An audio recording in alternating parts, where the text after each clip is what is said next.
Sorry, I got nothing. That's just great. Even Suzumi and Kaoru have hit a dead end with their investigations. I know. Sorry I couldn't be of more help here. Don't be, Yasuko. Besides, we know you're busy enough as is with your duties here at the hospital. You're always doing your best, and we appreciate that. Thanks. I just can't stand knowing that there's some crazy serial killer running loose out there while we're getting nowhere with this investigation because we lack evidence. I wouldn't worry about it too much. The Phantom's bound to make a mistake sooner or later. Besides, the police are also starting to understand that the Phantom may be the real deal. Yeah, they even went ahead and recruited a new guy to be in charge of the Phantom case. New guy? Yeah, General Koya from the Special Force Division. Never heard of him, so I guess he's good at what he does? Yeah, this guy's a force not to be reckoned with. You should see him in action. Man, with General Koya on the case, I'm sure he'll be close in no time. I see. That you've become his fan. Yeah, I want to be just like him someday. Yeah, sure. Keep on dreaming, Akito. Anyway, we should get going. We still have lots of work to do. Looks like you're having a great time with your new partner, Kazuki. Yeah, a fantastic time. Well, don't let me keep you from doing your job. Call me if anything comes up. Sure. See you around, lovely nurse. So, what's next? Maybe we should go pay Takashi Harada a visit. You think he might know something? I'm not sure, but it won't hurt to check it out. You know what they say, there are some things guys won't say to their wives. Where the heck did you hear that? I simply shrug and put on a nonchalant attitude. I don't know. TV? Okay, dude, stop right there. I think I've heard enough. Wow, that was an unexpected response. Huh? What's that supposed to mean? Well, it's just that you're usually the one who's into those weird TV shows, so I thought I'd pique your interest. Hey, those are not weird shows!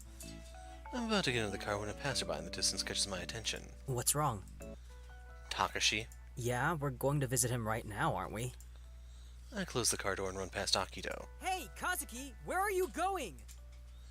Akito remains rooted in spot, apparently confused by my silence and behavior. After a while, I can hear Akito's footsteps run behind me. He must have finally noticed Takashi too. Holy crap, is that really him, Kazuki? It's him, alright. I carefully approach him. I don't want to scare the guy off. Excuse me, are you Takashi Harada? Yes, I am. Who might you be? He eyes me suspiciously. I wonder if he recognizes me.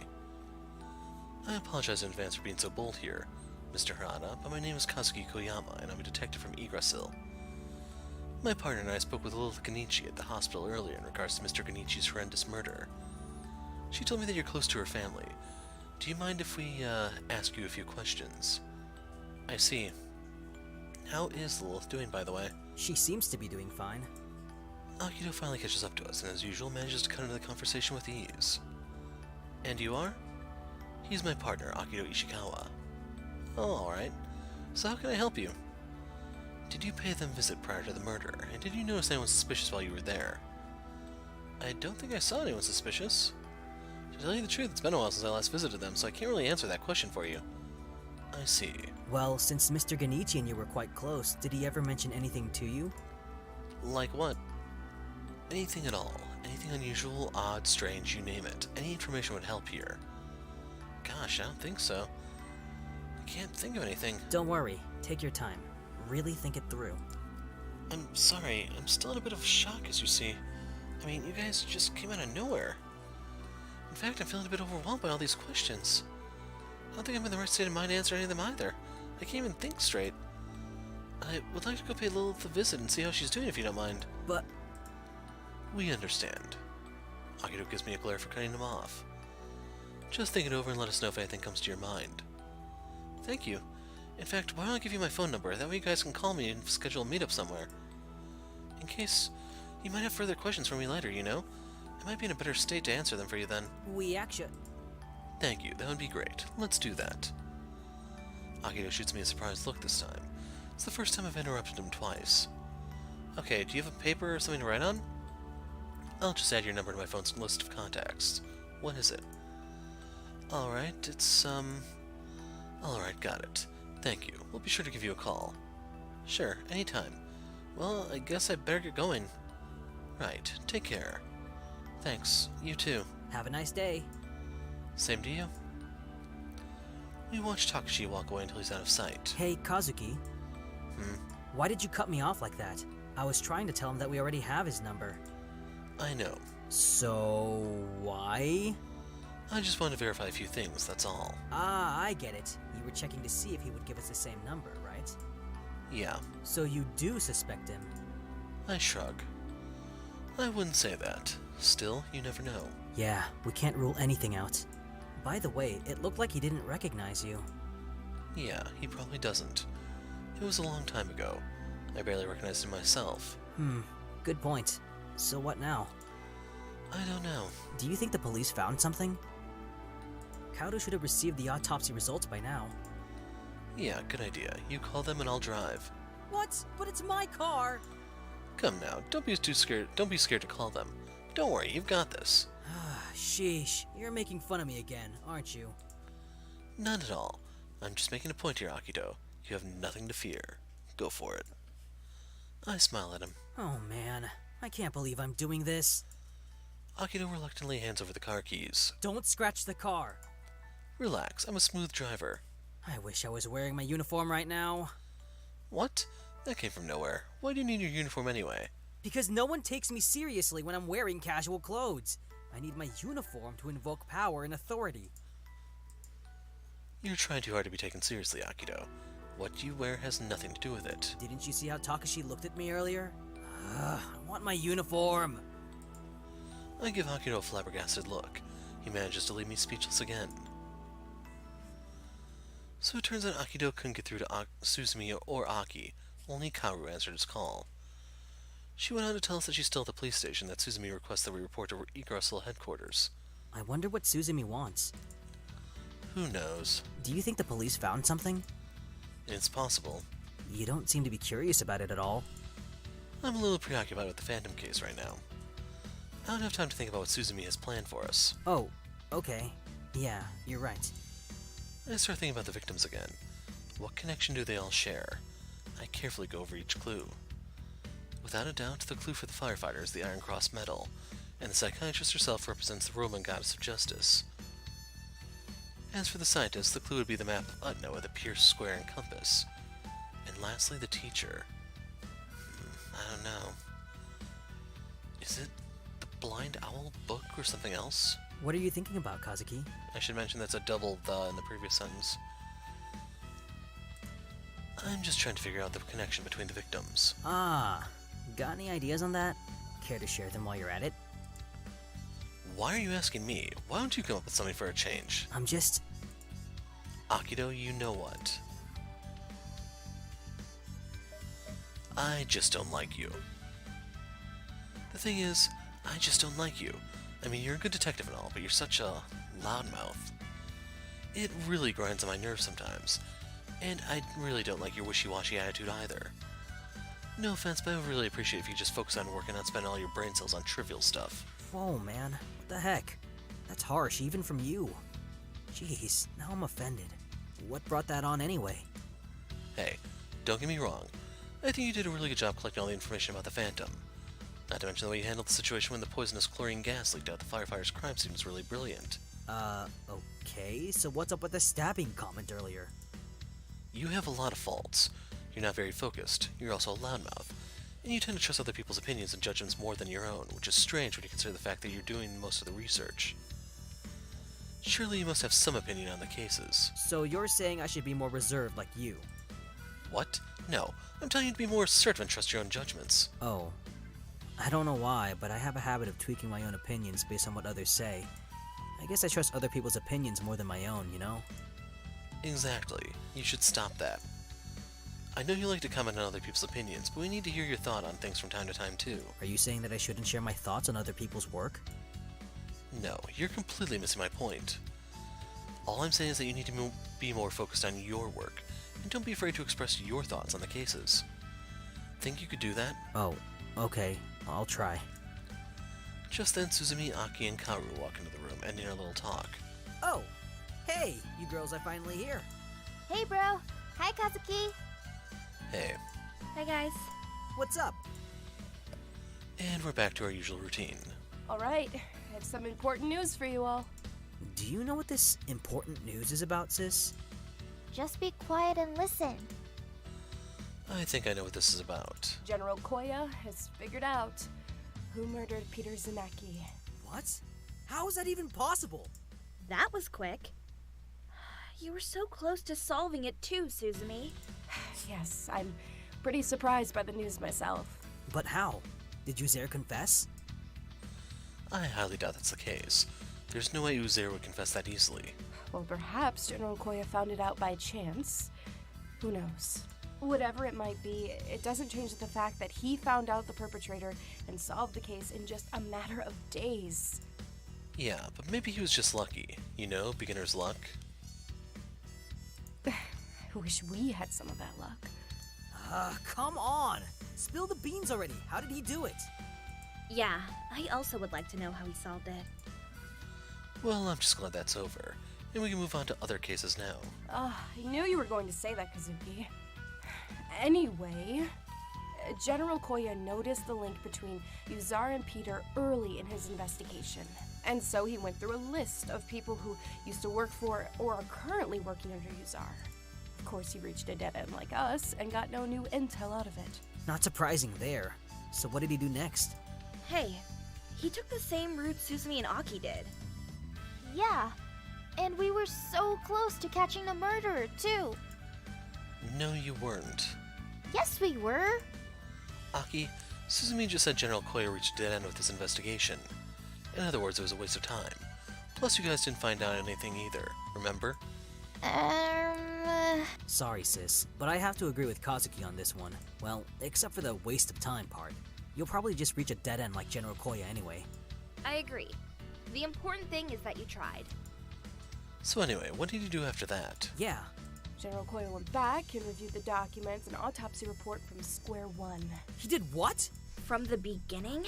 Yes, and that's when General Koya made some new discoveries regarding Peter's death. If we had looked further into how Peter was tortured during the time of his death, we could have gotten leads on the perpetrator as well, but we didn't. We just simply accepted that Peter died from asphyxia with a bag of helium. That was our mistake.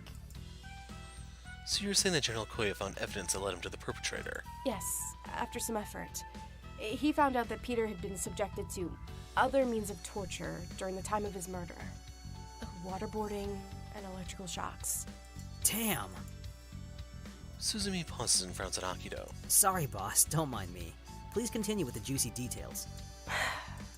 But how did he find that out? General Koya persuaded the forensic pathologist to let him examine Peter's corpse.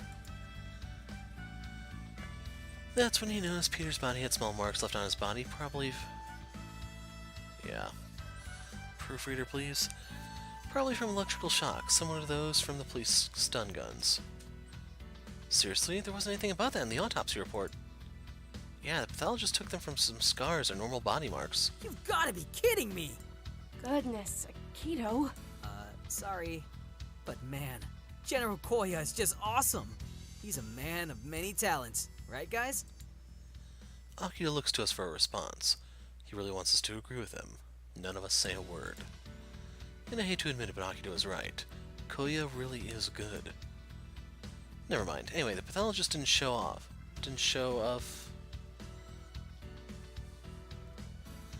Yeah, that is kinda true. But how do you know that those marks are from some kind of electrical shock? Good question. General Koya said he already saw something really similar to it back in the army, and there is one gun that can leave such a mark. Ray Beam X1 multifunctional stun gun. Damn! He shouts one more time, but this time everyone just ignored him. Oh, someone mentioned that General Koya used to work for the special unit in the army before transferring here, right? Yes, that's right. He was part of the counterterrorism unit, so that's why he probably recognized it. Exactly, isn't that cool?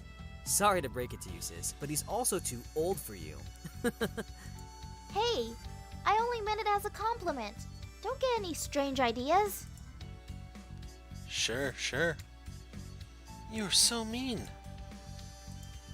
Anyway, how did you find the perpetrator? Yeah, I mean, he had no name or concrete evidence. I'm surprised he's able to locate the guy. Well, because of this fact, General Koya was pretty sure it had to be someone who was in the army or was in the army. That's why he enlisted some help from a friend in another department. And together, they searched the suspect database for an ex-military officer who is currently residing in Utah. And so he ended up with 3 matches. A retired officer, one that just got married, and lastly one that was expelled from the army. Interesting.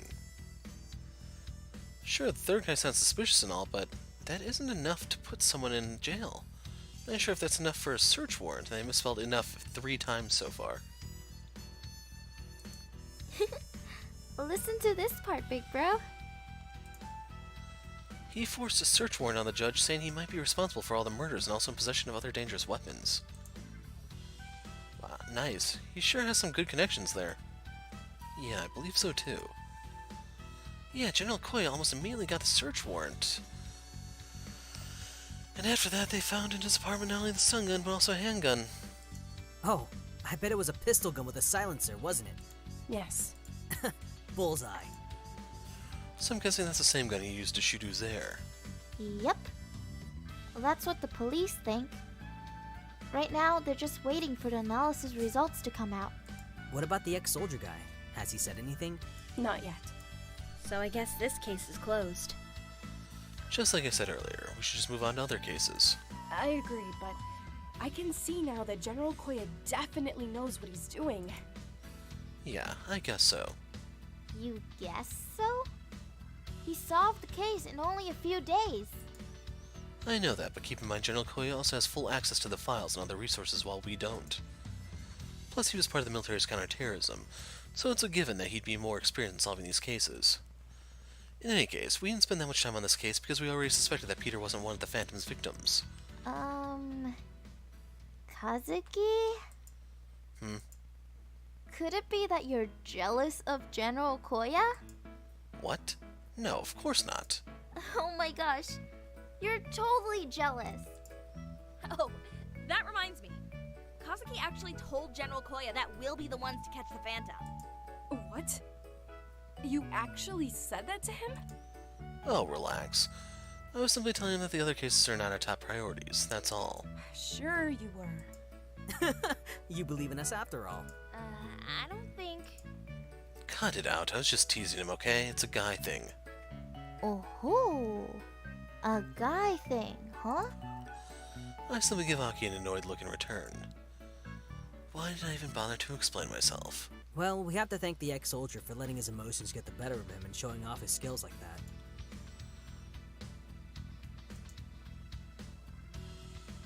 Otherwise, it would have been really hard to track him down with just a helium gas tidbit. Yes. I guess we'll just have to wait and see what becomes of the case, huh? Yeah. But I still don't understand why he did all that to Peter. The waterboarding, electric shocks, and cutting off 3 of his fingers. Some things just can't be explained. Exactly. Maybe he tortured Peter just for the fun of it. Or maybe he did it because he can. Both seems probable. He was probably itching to try them out, too. After all, these aren't torture tactics you would see anywhere else. As wrong as it sounds, it could happen. I mean, he was in the military, right? I'm sure he's seen how it's done and knows how to apply it. Don't you guys think his methods are similar to the Phantom's? Absolutely not. The Phantom's killing methods are beyond incomprehensible. It's not something you can learn or see anywhere, not even in the military. Moreover, we all know that murders are planned down to a T and executed by himself. Yeah, you're right. So I guess we can't really narrow down the search to one suspect yet. Unlike the lawyer's case, huh? I'm afraid so. Anyone could be a suspect at this point. Silence fills the room as everyone ponders over this morbid thought. Well, that's a comforting thought. In any case, I'd say this case is officially closed. So, should I go over the autopsy report with you guys now? Oh yeah, I'd forgotten about the autopsy results. Yes, please do. Oh god, this is going to be so boring.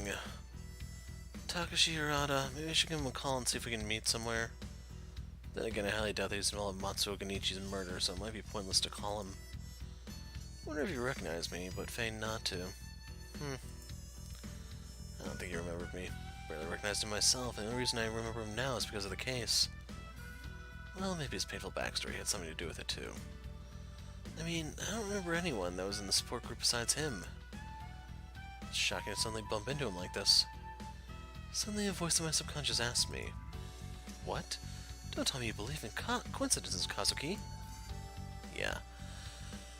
I don't in consequences. Still, something is strange here. What is? The subconscious voice asks me. I don't know. Maybe I'm just thinking too much into it. Who knows? The voice answers back in a mockery tone. I grab my head in discomfort. Why the hell am I talking to myself? Hey, Kazuki. What's the matter? Are you okay? I look up and see Aki staring back at me with great concern. Yeah, sorry, it's just my head hurts a little, that's all. What a lame excuse. Couldn't you come up with a better one? Oh, I thought I was the only one who gets a headache whenever Kaoru mentions autopsy report. Oh, right. Karu's giving us her analysis of the autopsy report right now. Yeah. Anyway, that pretty much sums it up. This is not good. There was nothing in the report that could help us with the investigation. Yeah, we could have come up with the same results just by looking at the body ourselves. It's too bad. It's just as I thought. The autopsy report didn't help at all.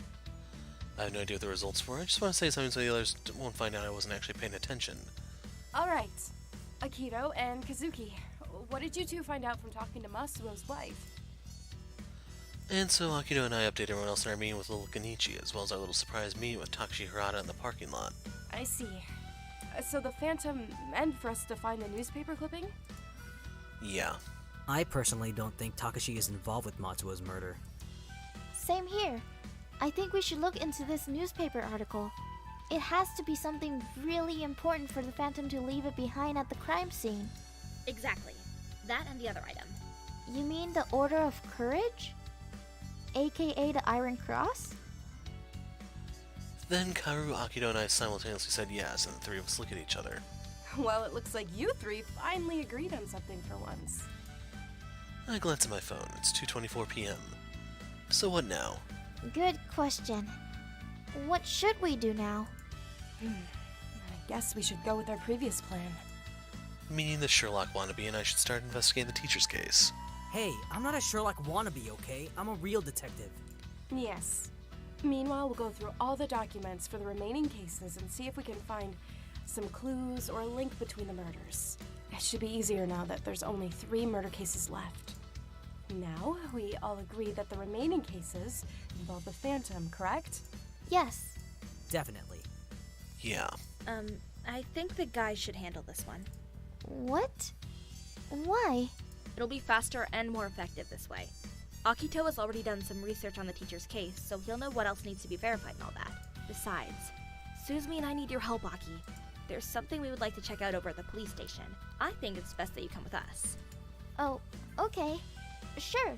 I don't mind helping you guys out. What do you think, Suzumi? Well, you're sure you can handle this, Akito? Yup, just leave it to us. I'll be sure to finish the job. Hey, doesn't anyone care what I think? Suzumi gives me a solemn look. No, sorry. What the hell? Oh, stop complaining, Kazuki! Besides, we all know how much you love working with Akito. Whatever. You guys just want to see me suffer, that's all. Did you say something? No, nothing. Okay then, the meeting's adjourned. We're done for today? Shush, big bro. There's one last thing, right, Suzumi? Oh, right. Wait right here, Akito. His new pants. Huh? We watch Suzumi exit the room. Moments later, she returns holding a box in her hands. She happily hands it over to Akito. This is for you. Oh, don't tell me. It's my uniform, isn't it? Awesome. Yes! Sorry it took so long. Oh, yeah! No one will dare look down on me ever again. Huh? What does he mean by that? Don't mind him, he's just talking nonsense. We continue to watch Akito in silence as he marvels away at his uniform like a crazed madman.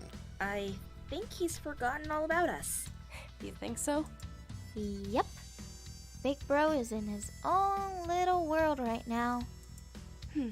Let's test it out, shall we? Hey, Akito. Would you like to go out with me? We all stare at Suzumi in shock. The whole room goes quiet as we wait for Akito's response. Akito raises his head and looks at us. Why are you guys staring at me like that? What? Are you kidding me? Huh? Oh well. You guys are right after all. That was. Unbelievable? Yeah. What? What did I miss? Just go try the uniform, Akito. I hope it fits this time. Roger that. Akito scurries off to try his uniform. I couldn't help but smile at the unexpected turn of events. I can't believe that just happened. Yeah, Akito sure is cheeky. Aki and I cower exchange looks with each other. I simply rolled my eyes. What? Nothing. No, I know you two have something to say. What is it? You think my big bro is cute? Suzumi blushes a bit. That's not what I meant. And no offense, but he's a dork. You mean a cute dork, right? You know, this could be a sign of love, seeing how Suzumi's always getting mad at him. Now, what is that saying again? Oh, right. The quarrels of lovers are the renewal of love. That's so true. Oh my god! Maybe Suzumi is interested in dating Akito after all. Oh. It's very possible. Okay, everyone, stop this now! Or else I'll make all three of you clean the entire office every day for an entire year. Oof. Looks like we've touched on a sensitive topic here. Yeah, she's definitely pissed off now. Scary. I guess we went too far. Suzumi stands up and opens her mouth to say something to us, but immediately stops herself when Akito enters the room. She stares at Akito for a few minutes instead. I don't know if she's just studying how well the uniform fits him or what. Ooh, yeah. I should be in a catwalk right now. I look so good. Oh, big bro. Seriously, I think you should go visit a doctor instead. There's definitely something wrong with your brain. Oh, come on. Can't you say something positive for once? So, Suzumi, Kaoru, what do you guys think?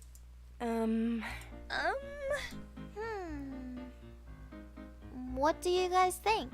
I hate to admit it, but you really do look good in the uniform, Akito. What? Wait. Are you serious, Kaoru? See? Come on, Suzumi. Say something. Oh, Does Big Bro really look that good? Jeez, why are girls so complicated?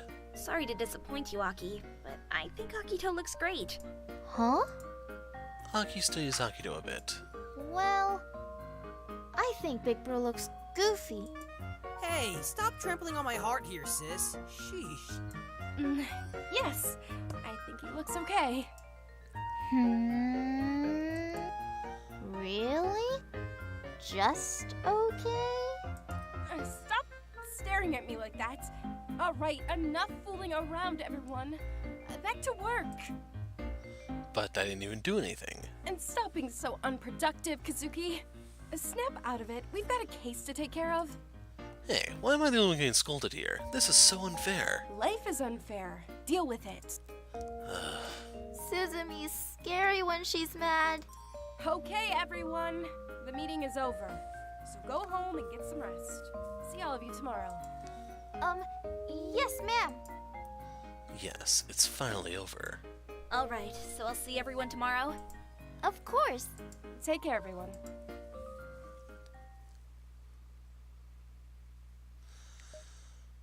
Yeah, I'm out of here. Yeah, you too. Hey, Kazuki, you have any idea what we should do tomorrow? Not really. Maybe we should look through the files again. We can decide our next move after that. What do you think? Yeah, I guess we can do that. We'll see how things go tomorrow. Okay, so I'll come pick you up around 9. Sure. Just give me a call before you arrive. Alright. Hey, will you guys hurry up? Patience, sis. You know what? We should head over to the mall and do some shopping or something. Huh? Why? Well, there might be something interesting going on. We can also grab a bite to eat while we're there too. But we just went to the mall a few days ago. Besides, our dinner's already set for tonight. Aw, man. I'm pretty sure Akito just wants to show off his uniform. Yeah, I think so too. Is that true, big bro? Akito scratches his head and smiles. Yeah. Akito continues to defend himself as we head out of the HQ. What? Look, I shouldn't be keeping my charming good looks for myself. I should be sharing it with other people. We started to pick up speed, hoping that Akito would get the hint and drop the subject. Luckily, it works. Akito quickens his speed and yells at the top of his lungs. Hey, wait for me, guys! After that little charade, we all say our goodbyes and go our separate ways. On the way home, several questions about the firefighter's case swarmed around my mind. Why did the Phantom spare Matsuo's wife? How did he manage to enter the house so easily? Is Takashi involved in this? I seriously doubt the last one, but there has to be something. We're definitely missing something, but what? Did I just bump into something? Huh? I glance around. There's nothing in sight. No person, animal, or anything. I instinctively gaze down and see a young girl with a baseball bat crouching on the ground. Crap. Oh, I'm sorry, I didn't see you. Why are you crouching down in the middle of the street anyway? The girl doesn't answer me. She stands up and turns around to glare at me while holding an ice cream cone in her hand.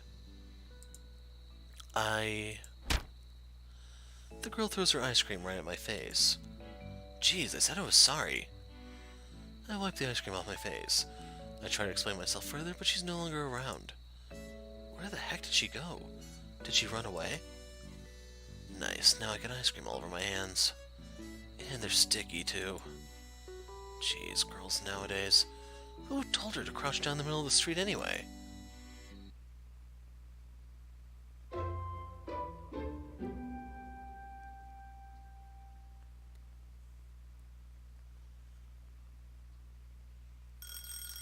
Eight 10 a.m., huh? Interesting. Been waking up around 8 a.m. these days. Well, I guess it's time to get up. I turn off the alarm and get dressed. Then I treat myself to breakfast before I put on my thinking gear for the day. I remain seated in the chair while I decide on my next course of action. What should I do first? I really don't feel like going through the files again. Let's see. I believe the only thing we haven't verified yet is the book The Blind Owl. How is this book connected to the other cases? Well, there's only one thing I can think of, and that's God. The body of text definitely hinted at God. The inscription on the iron sword in Oguni's case makes a reference to God. But what about the other two murders? They didn't have any religious references. I'm still racking my brain for clues when my phone suddenly rings. Well, that's the end of my brainstorming. It's Akito. Just about time, too. It's almost 9 a.m. Hey, Akito. Hey, are you ready? I'm almost there, so you can wait for me outside if you want. Okay, I'll head out now. Oh, by the way, did you come up with a plan? Sort of. I'll tell you everything in the car. Alright, see you in a few minutes, buddy. Yeah. Okay, I guess I should get going then. Yo, so what's the plan? There's something I'd like to ask you first. Okay. What is it? You're scaring me here, dude. It's like you're going to scold me again or something. Have you read The Blind Owl by any chance? Huh? No, why? I think that this is the only thing we haven't verified yet, right? I think so. I did ask Ernest's friend about it, but he said there isn't anything special about it, so... Yeah, I know. We didn't know what we were looking for at the time. Are you saying that we do now? Sort of. I've been thinking about what this book has in common with the other cases. And... I believe that it's God. Hey, that's just like the inscription on the iron sword. Exactly. So, are you saying that you want to, I don't know, look for clues in this book? You want to read it and see if you can find something about God? I give Akito a deadpan look. Are you kidding me? I know you aren't a fan of books, I'm just curious, that's all. We need to talk to a philologist. Let's head to the university. Oh, good idea. I know just the guy to call. Okay. 25 minutes later, we arrive at a place with a large building guarded by a sturdy security gate. Where are we? Welcome to Shuyan University. Wait, what? This is a private university. You think they'll just let us in without proper authority? Yep. Because it's Kaoru's university. I told you that I know exactly who can help us with that. You're kidding, right? I don't mean she owns it. She used to be a student here. Not to mention, her father was a proud supporter of this university as well. Okay. I don't know what else to say to that. Akito drives up to the intercom near the gates, stops and pushes the button. A chirpy voice greets us. Greetings, dear guests. How may I help you? Hi, my name is Akito Ishikawa. We're detectives from Yggdrasil. He shows his ID to the camera looming over us on the top of the gate. We'd like to talk to Dr. Jun Fan, please. I'm sorry, but Dr. Fan is busy at the moment. Do you have an appointment? No, I'm afraid we don't, but... I'm sorry, sir, but you need to have an appointment. Well, you see, we're sort of running on a tight schedule here, and our friend Kaoru Moriyama said that Dr. Fan would be willing to assist us at any given time. Kaoru Moriyama? Wait just a second, please. Interesting. Please come inside. You can wait in the main hall while we inform Dr. Fan of your arrival. He will be out to assist you gentlemen shortly. Okay, thank you so much. Bye! I wasn't expecting us to get in so quickly, and who says names don't have the power to grant you anything? I'm speechless. Look at Akito. I know. It's awesome, isn't it? Yeah, it sure is. Maybe we should start introducing ourselves as Kaoru's friends from now on. Oh my god, this university is like a castle. I can't believe people actually study here.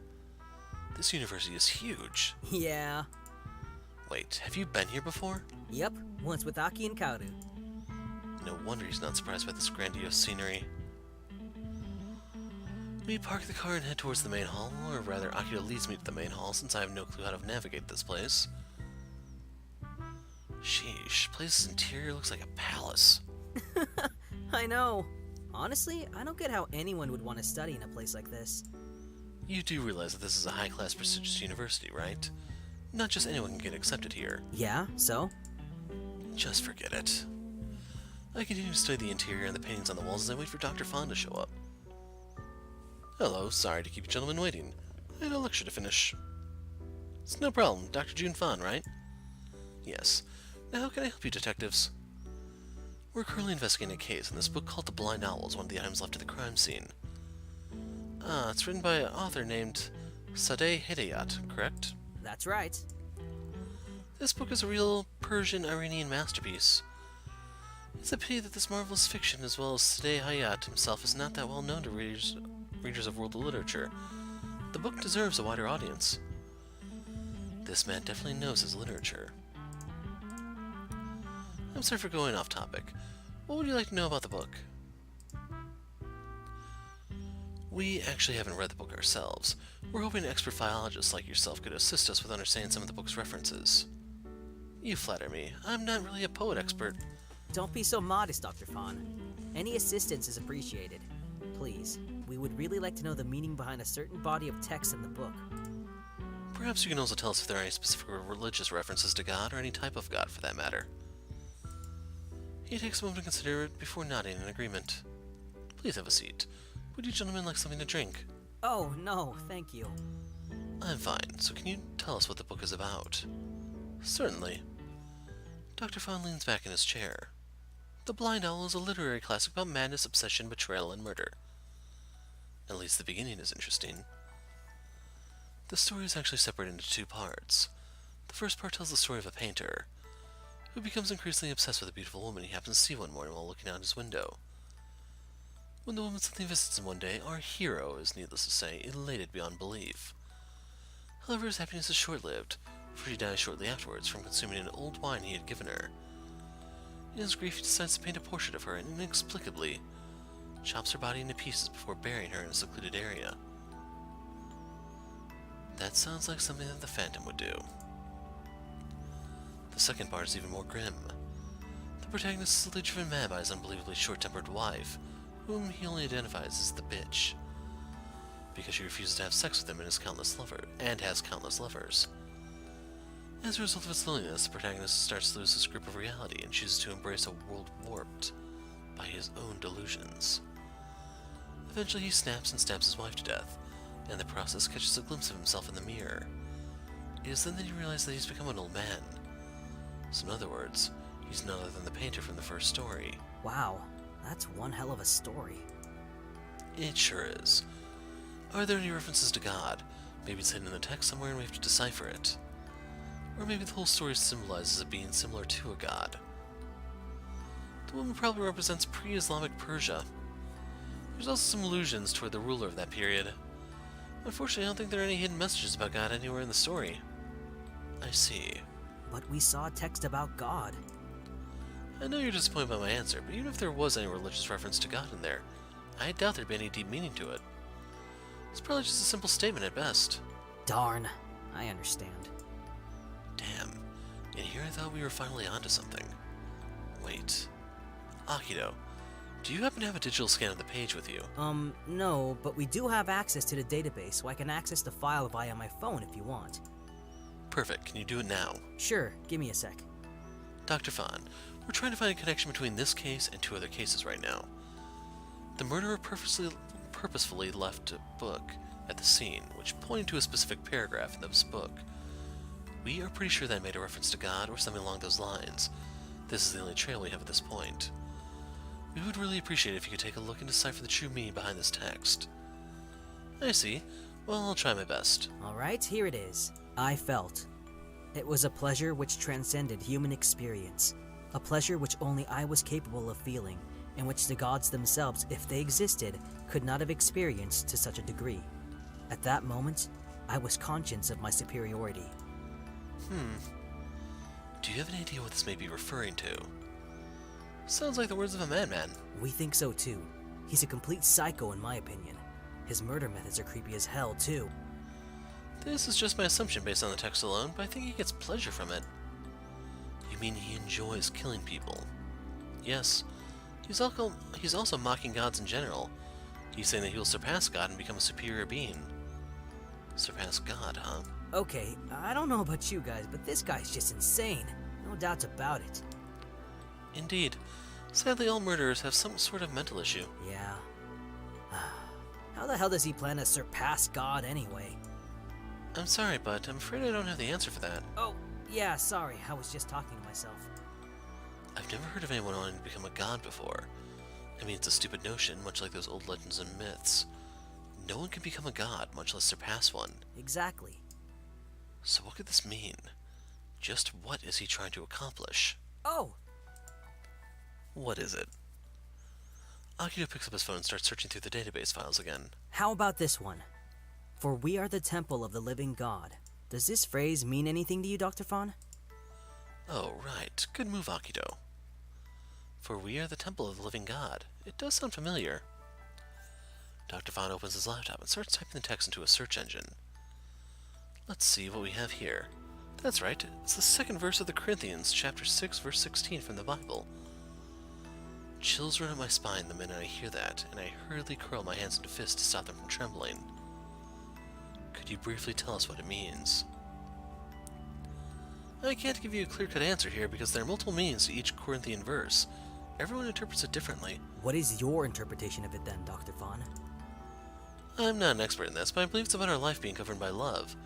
A faithful follower will truly love God in return and not exchange from religious infidelity like a pagan would. Akito and I both stiffen in our seats. We don't know how to respond to that. Dr. Fon turns around and faces us, ready to explain further. In other words, the verse is simply stating that our body is inseparable from who we are.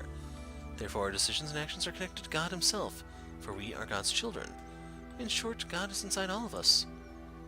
God is inside all of us. Okay, I guess that makes sense. Yeah, somewhat. Religion sure is complicated. I agree with you, young man. Religion is one tricky subject to tackle. Anyway, is there anything else I can help you gentlemen with? I guess this is as far as we can get. There's no point in asking anything else. I think we've pretty much covered it all. I glance at Akito to see what he thinks. He nods back in agreement. Thank you for your help, Dr. Fon. We stand up and shake hands with Dr. Fon before leaving his office. As we head towards the parking lot, Akito turns to me. So what do you think? Okay, I'll tell you what I think first. In my opinion, I don't think the Phantom's actions has anything to do with that religious mumbo-jumbo stuff. Unless there really is some sort of magic ritual that can turn people into a god. I give Akito a weary look. What? Nothing. I hope you were just joking about the ritual stuff. Anyway, what are your thoughts on the book? To be honest, I don't know what to think. I guess it's not relevant to this case, but man, the story is really demented. Yeah, I totally agree with you there. The story is just about some crazy dude who ends up killing 2 women. Nothing special about that. So the book is not related to the current case? I don't think so. This was just a waste of time. Dude, you think everything's a waste of time. We settle into Akito's car feeling a bit dismayed by the results. So what now? Let's head back to HQ. I need to think some things through. Aye aye, Captain. Hey everyone. Hi, big bro. Hey there, Kazuki. Hey guys. Where's Suzumi? She's at the police station right now. Oh, why is she over there? Did something happen? We don't know. She didn't tell us anything. That's weird. How are things coming along? We're almost done with everything. Good.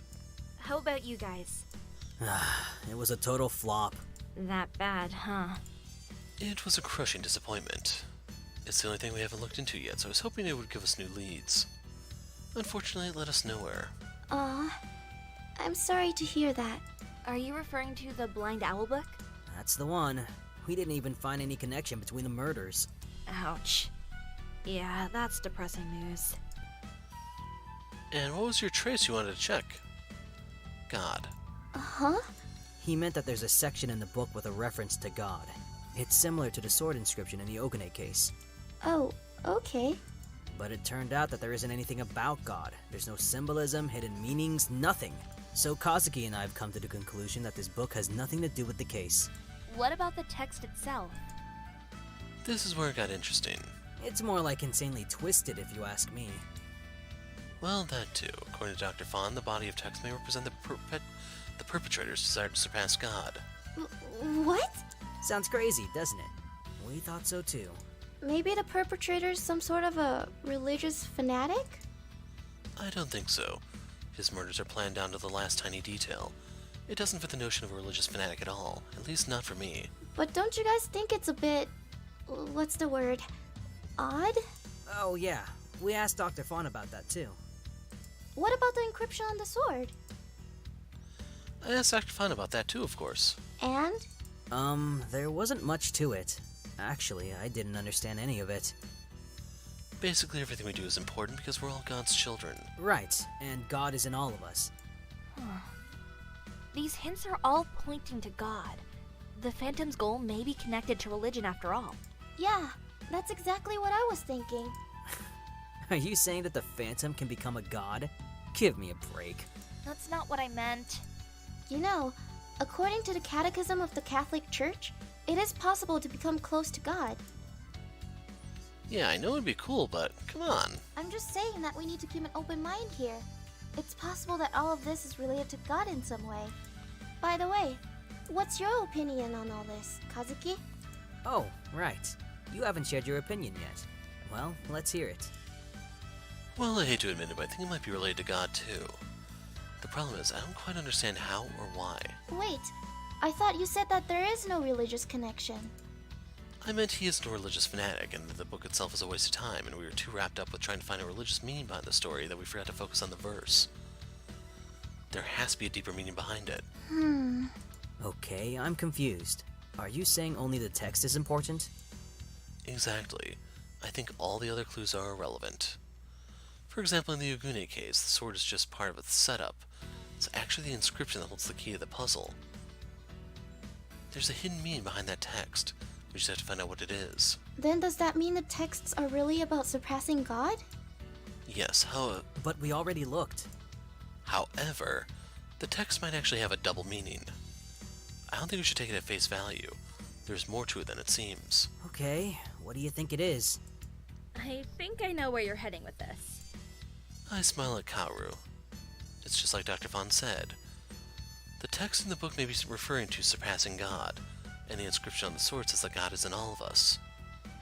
If we put these two together, Everyone can surpass or become God.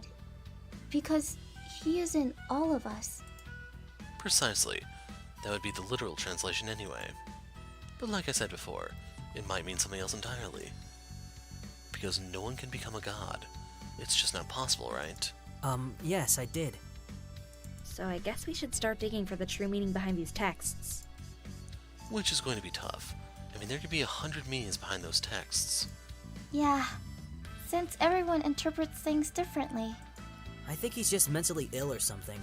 I have a feeling this guy actually believes he's God. Really? I believe he interpreted as once you decide one's fate, you are in a sense a god. Decide one's fate? As in who gets to live and who dies, kind of thing. More or less. During the time he commits these murders, he's playing the role of God because he's holding the lives of his victims in the palm of his hands. He gets to decide what happens to them. Therefore, he also surpasses God in that instant. I see. Because none of the victims know whether they'll live or die. Only the killer knows. Exactly. He has total control, just like God. Man, that's one damn good theory you got there, Kaudu. Indeed. You know, I've been thinking. What if these crimes are not committed by one person, but a group of people? Are you suggesting a cult might be behind these murders? It's a possibility, right? I mean, with all this rubbish about becoming God and all, there's always some kind of cult behind these things, isn't there? Well, that would explain why there isn't any pattern. Actually, I think there is a pattern. There's a pattern in the Phantom's crimes? Yes. Let's go over the cases. The first victim was a teacher, and a bookmark was left behind which pointed to this text about God. Right. The second victim was a professor. In this case, the clue was a map of Utna, complete with a pierced square and a compass. No text or religious reference. And the third victim was a psychologist dressed as a Roman goddess with her hand placed on an iron sword with an engraved inscription which is also about God. Exactly. As for the most recent murder, there was an iron cross, but no text. Yes. Alright, are you saying that there will be some kind of text reference to God at the next murder scene? Yes, I'm afraid so. I would like to prevent another murder from happening, but if it does happen, then we'll know what to expect. But what about Ogane being dressed up as a Roman goddess? That has to mean something. Look at the teacher. He wasn't dressed up or anything. Why would the Phantom put so much effort to dress Ogane up like the Lady of Justice? I mean, he could have just left the text behind like he did with the teacher. Akito's got a point. That is odd. I agree. I wish I had an explanation for that, but I don't. The room goes quiet. Everyone ponders on the thought for a bit. Maybe there's another clue you forgot to check? I seriously doubt it. There's nothing else, hence the reason why Akito and I reported back here. Okay, so back on the murder cases and the clues topic. So far we have a text about surpassing God, a map of Utna with a square and compass, a Roman goddess with an inscription about how God is a part of us, and an iron cross, right? Yep, that sounds about right. Not exactly. There's more. Huh? What else is there? The framed newspaper clipping of the firefighter's crime scene. Oh, right. I forgot about that one. This complicates things. It doesn't fit any of the other clues we have so far. True. We continue to brainstorm away, trying our best to figure out the connection between all the Phantom's cases. But our attempts are cut short when Suzumi enters the room a few minutes later. Hey everyone. Welcome back! Oh, I see Kazuki and Akito have returned as well. So, did you guys manage to find out anything? Akito and I update Suzumi on our investigation. Well, that isn't the best news, but I'm glad that you're finally working like a team. For some strange reason, she's still looking directly at me when she says that. Why is that? I agree that it's a good thing, but we haven't been able to figure out the connection between these cases at all. Basically, we've hit a brick wall. Well said. Oh, stop that. I happen to think we're making great progress here. We're actually heading somewhere with our investigations, and that's always a good sign. Suzumi's right. It's better than nothing, right? If you say so. So what were you doing at the police station? I don't believe you, Kazuki. You're more interested in finding out what Suzumi was doing than solving this puzzle? Just curious. I'm curious too. You didn't tell us anything before stepping out. Oh, well, since it's not related to the Phantom, I don't have to tell you guys anything. Huh? I guess that's Suzumi's roundabout way of saying it's none of your business. What? Is that true, Suzumi? That's rude. Suzumi simply smiles at us. Oh, come on! Don't be like that! Now I'm even more curious about it. Sorry. Everything in due time. what's this weird sensation I'm feeling?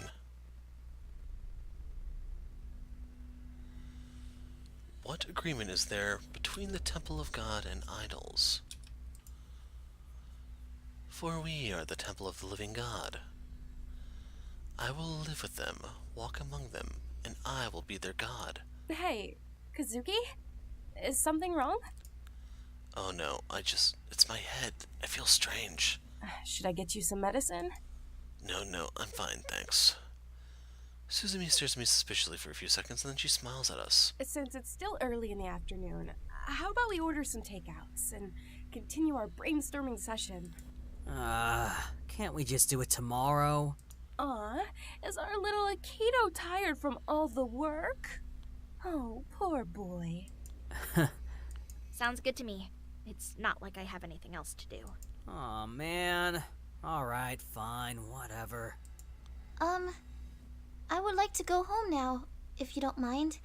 I promised my mom that I would take care of the grocery shopping and help her out with the house chores. That's fine. I'll leave it to Akito to update you on our progress. Thank you. What? That is so unfair. Oh? Then do you want to go shopping and help Mom with the cooking and cleaning instead? Alright, let's start brainstorming. Suzumi, let's do this. Yeah, I thought so. What about you, Kazuki?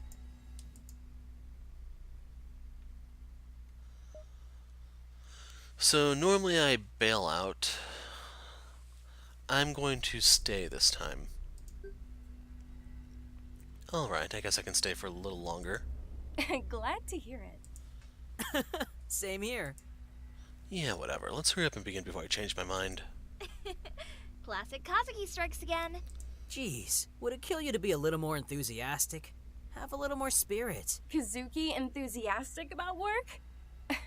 That's never going to happen. I'm starting to regret my decision. I'll be going now. Have a great evening, everyone. Take care, sis. Aki winks cutely at Akito before stepping out. Alright, everyone. Jot down your thoughts on the crimes. What they have in common, any specific references, etc. Maybe we can figure something out from that. Are you serious? You're asking us to jot down our thoughts. Aw, man. And here I was hoping we'd be investigating another case or something. Enough! Kaoru mentioned earlier that there's some kind of pattern in the Phantom's cases. So we're doing this whether you guys like it or not. Let's not make another blunder and miss our chance in getting some concrete evidence. Fine. I simply shrugged. Okay. While you guys do that, I'll be ordering some Thai chicken for you all. Suzumi smiles pleasantly at us and leaves the room. Do you guys think those objects have something to do with the texts? I don't think so. With the exception of the Roman goddess appearance in the Oguni case, none of the other cases have any religious connections. That's true, but maybe we're looking at it from the wrong angle? What do you mean? Well, Kazuki said the text may be referring to the perpetrator's desire to become God, right? So maybe we should try combining the clues together instead of viewing each one as a separate article. Combine the clues, puzzles, and texts together. All this stuff together? Yeah. We might be able to find a hidden message of some sort if we put all this stuff together. Okay, so then these objects would have no specific meaning on their own, right? Like a map. Is it just a map? Right.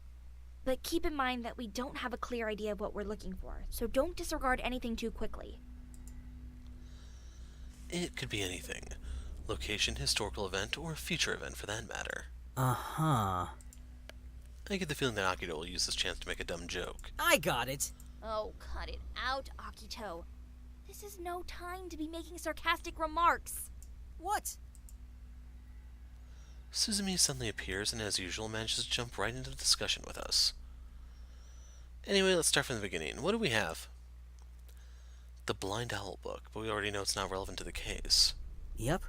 Okay, let's move on then. And next, we have a map of Utna with a pierced square and compass. Yes, I think it might be referring to a specific location in the city. Plus, it doesn't have any connection to God. We all look at Akito. Just pointing that out? Okay, so next we have the Roman goddess. Any thoughts on that? Frankly, all I can think of for this one is justice. But that's way too obvious. I know, that's the problem. Nonetheless, it still doesn't mean anything to us. What about the flowers? You mean the lily of the valley? Yes, we didn't look into that, right? It's probably not important, much like the book. I think you're right, Akito. There's just too many things left at the crime scene. The inscription, Nogune dressed up as a Roman goddess, and the lilies? I agree. Besides, the lily of the valley represents sweetness and the return of happiness. It kind of contradicts the whole setup, don't you think? Sheesh, how do you know all this, Kaoru? I looked into it when I was working the case with Kazuki. Oh, okay. Alright, so besides justice, we don't have anything else. We all exchange looks with each other. Fine. How about the clues for the Matsuo murder case? The Iron Cross medal? Either that or the framed newspaper clipping. I'm sure the Iron Cross symbolizes courage. Yes, that's pretty obvious. And what about the newspaper? Perhaps there's no meaning to it? The Phantom probably just felt like leaving it there. I don't think the Phantom would do something so trivial. The lily was used to poison Nogune to death, however the newspaper clipping wasn't used as a weapon. There has to be a hidden meaning to it. Yes, just like the map. I get what you're saying, but the newspaper article doesn't tell us anything new. It's just about Matsuo receiving the Iron Cross medal for his bravery. That's true. We're getting more questions than answers at this point. What are the texts referring to, and what message is the Phantom trying to tell us by leaving those items behind at the crime scenes? You do know that this is not helping, right, Kazuki? I know. Akito changes his sitting posture into a crouch. I look at him suspiciously. What are you doing? Brainstorming. Sure you are. Oh, wait. The newspaper clipping informs us of something we already knew, right? Yeah? And? And we all agree that the map refers to a specific location. Yes, but we don't know where that is exactly. So maybe the newspaper signifies a specific date. That's what I was just thinking. Interesting. It's possible. And that's not all. You've got some new evidence, don't you, boss? More like a hint, really. I went through some of the crime scene photos via my phone earlier. You mean those super awesome photos that I took at the crime scene? Yes. Sorry, just had to clarify which ones. Anyway, look at the newspaper's date. Suzumi shows us the photo of the newspaper clipping via her phone. It's been almost a year since then. That's exactly 22 days from now. I believe that the Phantom is hinting that something is going to happen. On that specific day. And it won't be anything good. No doubt about it. It looks like we're finally getting somewhere. See? I put on my thinking cap and boom! You guys start to have all these amazing ideas. We all turn to give him a look. Yeah, we couldn't have done it without you, Akito. What would you guys do without me? He flashes another big grin at us while brimming with self-importance. I really doubt his level of intelligence sometimes. Okay, so now we have a date and a place, thanks to the map. What else is there? It's too bad we don't have any coordinates. Not only that, we don't know the time, or what exactly will transpire on that day. I guess that's all for now. So what now? Are we just gonna wait for more clues to surface? Unfortunately, yes. All we can do at this point is wait. Oh, that's probably our Thai chicken. What time is it now? Yes, finally! I look at my watch. It's 4 p.m. Right on time. Suzumi opens the door and receives the food from the delivery man with a nod of thanks. Okay, so who's hungry? Consider this my treat. Awesome! That's so generous of you, Suzumi. Let's dig in, guys. We engage in some conversation as we consume our meal. So, do we call it a day? We still have to figure out what the whole courage and justice thing means. Still, I think we've made some great progress today. I guess so. Right on. Alright, so I'll see you all here tomorrow at 9 a.m. Yeah. Oh, I almost forgot. A member of the police force will be paying us a visit tomorrow. What? Who is it? Michiko Sazuma. General Koya has assigned her to our team, and she will be assisting us with our investigation. She will also serve as a mediator between Yggdrasil and the police, if a dispute should ever arise. So please, be on your best behavior tomorrow, everyone. It's a woman? That might be a problem. Akito might go into full pervert mode when she's here. Yeah, it's what I'm afraid of. I'm guessing that this is the reason you were at the police station earlier today. Oh, right. You went to the police station today. You can say that. She sure is acting strange. By the way, if any of you ever visits the police station and needs assistance, just ask for Michiko. She'll come to your aid. You can definitely count on her. Crud. Alright. Nice. Oh, Akito, when will you ever grow up? That was a rhetorical question, by the way. Anyway, we should be going. Yeah, let's go home, everyone. Are you coming, Akito? Huh? Oh yeah, of course.